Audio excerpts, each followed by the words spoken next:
Okay, so next we are going through the questions to discuss whether the PED is important to the firms or not. Okay, so of course, whenever it comes to the question to discuss, first we need the one side to support it and another side to oppose it. Okay, so why is it important? The first reason is because it could help the firms to set a better pricing strategy to achieve a higher revenue. Okay, so how do we try to explain this concept and why, and the reason behind it is why? Okay, first, if you're facing a demand curve which is elastic, then what should you do actually? The thing that you should do is to lower your price. Okay, why is it? Because if you have an elastic demand curve, then that means your customer are very aware of their price change. So if you try to lower the price, they will consume a lot.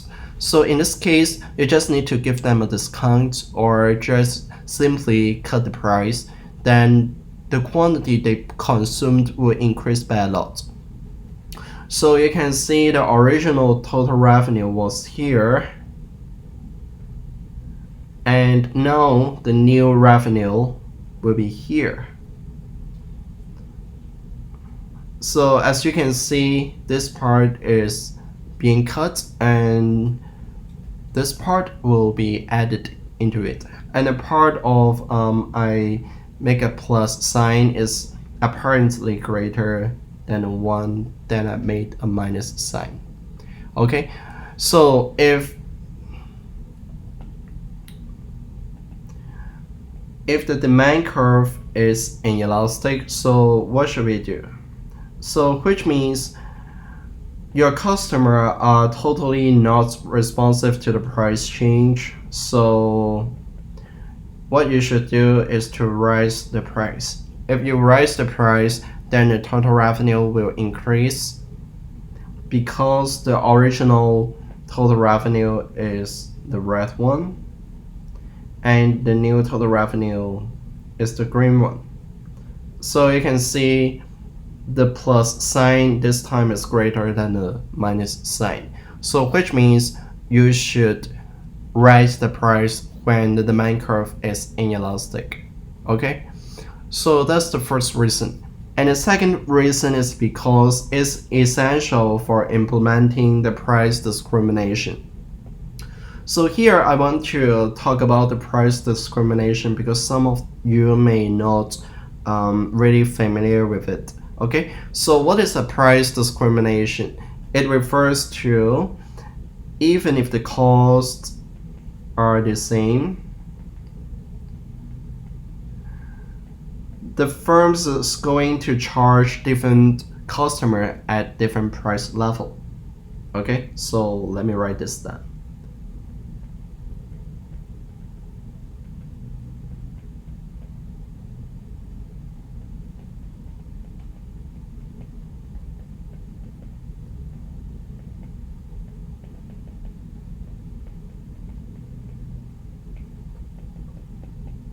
All right, so how do they exactly do this? So here's an example that you can try to use. Okay, so a easier one. So do you recognize that if you're going to buy their how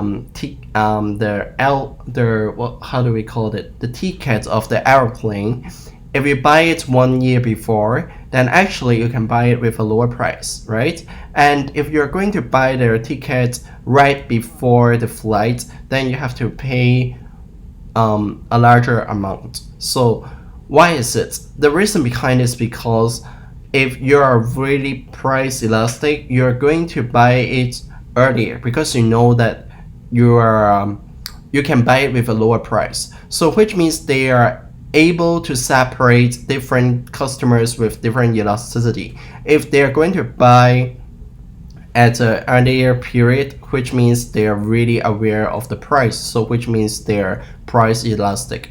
So what if those customer just buy it right before the flight starts? So which means they are basically not really that aware of the price. So the airline company is going to charge them at a higher price. So that is one of the example that you can use in the price discrimination. There are some more price discrimination in the reality. For example, like in Taobao, you are going to get a special discount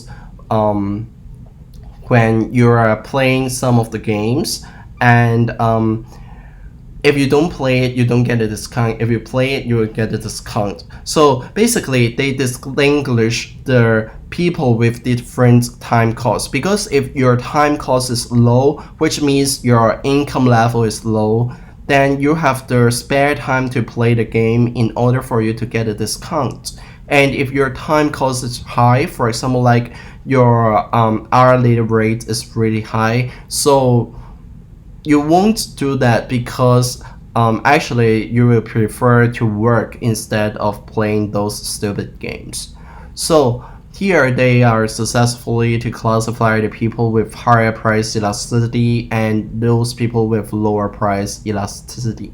Okay, so same, if you're more elastic, which means that maybe your hourly rate is low, then you are going to get more discount, which means they are basically charging you at a lower price.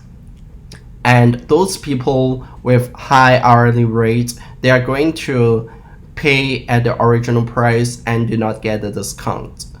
So here you can see that they are basically doing the price discrimination. Okay, so try to use the airplane one if sorry, I mean the airline ticket one, if you are not really familiar with what I've just said about the Taobao. And you can try about using the example of Taobao if you feel confident on yourself. Okay, so for this question we can draw the diagram like this.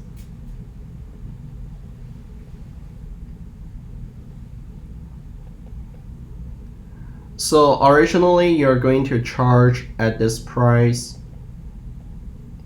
and right now if they are going to charge at this price, I mean at the P, then basically they are having the people with queue to purchase their product.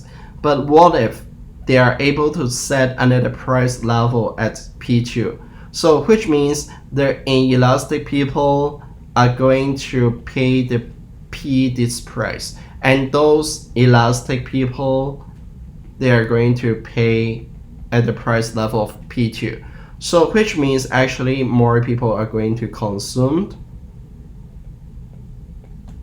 So you may have a question, why shouldn't they just simply charge a P2 instead of setting a price discrimination and separate both P and P2 for different groups of customer? Because if you're going to set at the price level of P2, then the consumer surplus will be this area. Okay, so how do we find the consumer surplus? Basically, it's above the price and below the demand curve, right?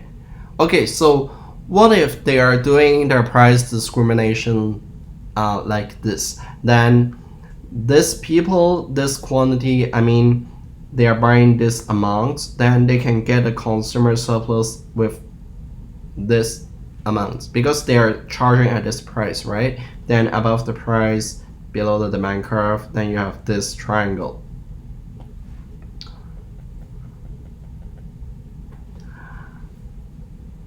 And what if there what is there another part of the consumer surplus is here? Okay, so basically the consumer surplus has decreased from this part to this part. So you can see that the consumer are basically getting a smaller consumer surplus, and if the consumer surplus is less, that means the producer are going to gain more.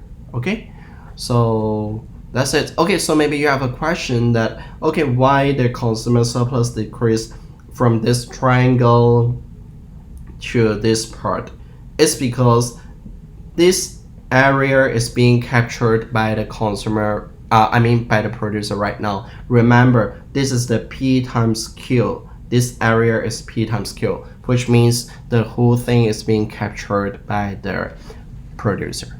Okay, so this is why it is important for the firms to know the PED.